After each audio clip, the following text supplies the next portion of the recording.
Here we go with the last lesson in Unit 11, area and volume ratios. We've actually done something very similar to this in first semester. Most of you probably don't remember it, but we have. What we're dealing with here is similar solids or similar polyhedron. I guess cylinders are not polyhedron, so similar solids is probably the better way to say it.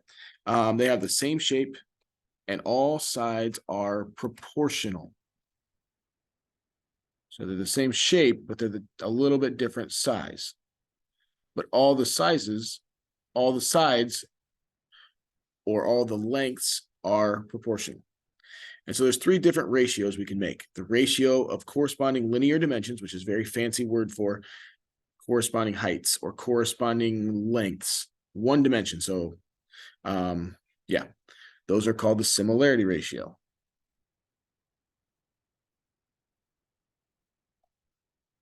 That might jog your memory from, it was Unit 5 in first semester.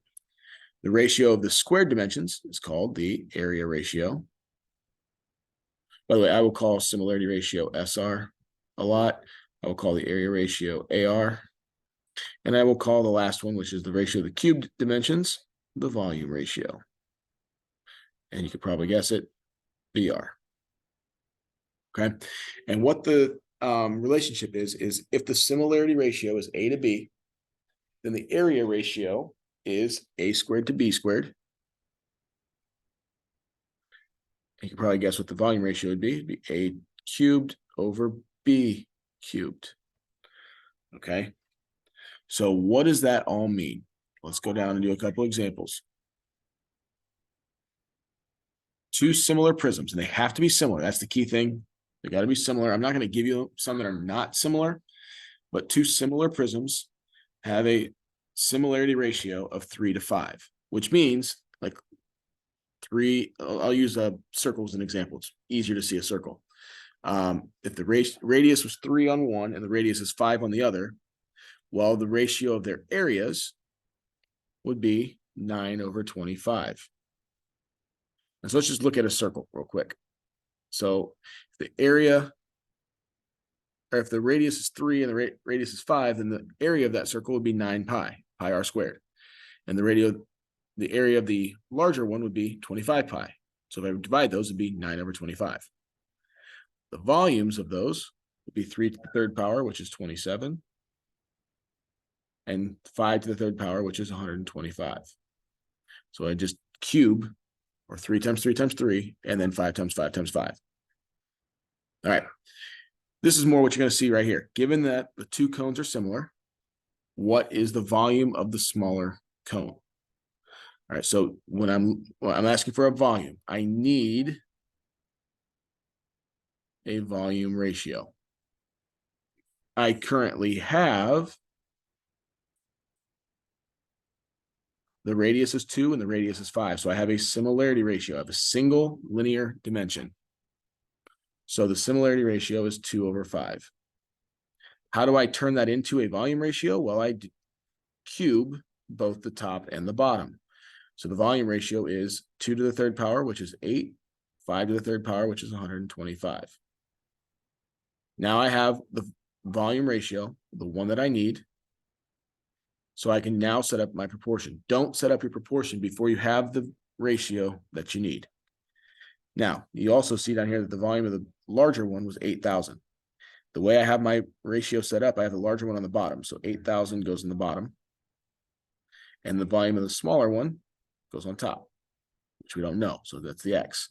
Cross multiply, I get 125X equals 64,000. And now just divide. So 64,000 divided by 125 gives me 512. So 512 meters cubed. Okay. Again, this might look somewhat familiar from first semester. Now, this example is trickier. The volumes of two similar pyramids are 729 and 1331. If the lateral area of the smaller pyramid is 60, find the lateral area of the larger pyramid. If necessary, give your answer to the nearest tenth. Now, some people get all mixed up because of the words lateral area. It's a change of its, no, the fact that it's area, doesn't matter what type of area, means I need the area ratio. What do I have? Well, I gave you two volumes. I have a volume ratio, right?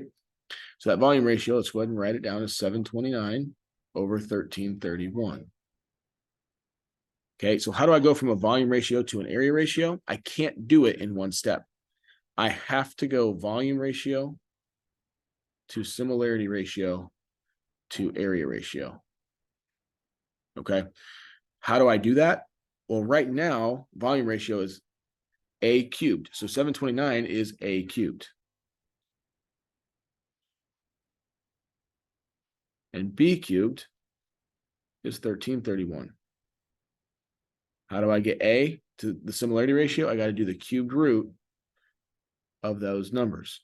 So the cubed root of 729. I showed you how to do that with the spheres. I should have shown you in class. If you haven't seen it yet, you better ask, because I'm not going to show you on the test. Cubed root of 729 is 9. And then the cubed root of 1331 is 11. So that is the similarity ratio. Now, since I have a similarity ratio, all I need to do is square both top and bottom. I get 81 over 121. This is the area ratio. This is what I want. Now I set up my proportion. I gave you the lateral area of the smaller. So the smaller, and the way I set it up is on top. I want the lateral area of the larger. 81x equals whatever 121 times 60 is. 7260 divided by 80 gives me 90.75 or 90.8 centimeters squared, because it's an area. Okay. Oh, I divided by 81. Sorry. I just looked at my calculator. Try that again. 7260 divided by 81. That's 89.6. It was close, but not quite. 89.6 centimeters squared. Okay.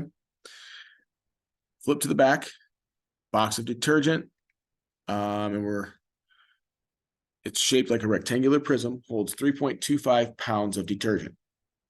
How much detergent would a similar box hold with dimensions 3 times larger than the original box? So we're talking a volume here. It's holding 3.25 pounds. That's talking about the contents inside. So the volume of the smaller is 3.25. We want to know what the volume of the larger would be.